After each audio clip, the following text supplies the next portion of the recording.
ರಾಜ್ಯದಲ್ಲಿ ಅತ್ಯಾಚಾರ ಪ್ರಕರಣಗಳ ತೀವ್ರತೆ ಮತ್ತು ಮಹಿಳೆಯರ ಸುರಕ್ಷತೆ ಕುರಿತು ಹೆಚ್ಚು ಗಮನ ನೀಡುವಂತ ಅಗತ್ಯತೆ ಕೂಡ ಇದೆ.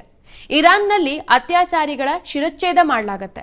ಚೀನಾದಲ್ಲಿ ಫೋಕ್ಸೋ ಕೇಸ್ ಏನಾದ್ರೂ ಇದ್ಬಿಟ್ರೆ ತಕ್ಷಣವೇ ಆತನನ್ನ ಗಲ್ಲಿಗೇರಿಸುವಂತ ಶಿಕ್ಷೆ ಇದೆ.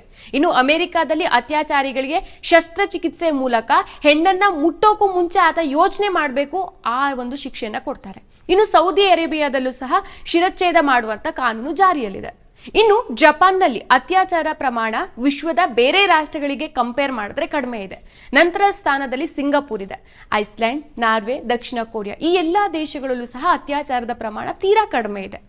ಅತ್ಯಾಚಾರ ಪ್ರಕರಣಗಳು ಕಡಿಮೆ ಇರೋಕೆ ಕಾರಣ ಏನು? ನಮ್ಮಲ್ಲಿ ಈ ಅತ್ಯಾಚಾರ ಪ್ರಕರಣಗಳನ್ನ ಕಡಿಮೆ ಮಾಡೋಕೆ ಆಗೋದೇ ಇಲ್ವಾ ಹಾಗಾದ್ರೆ?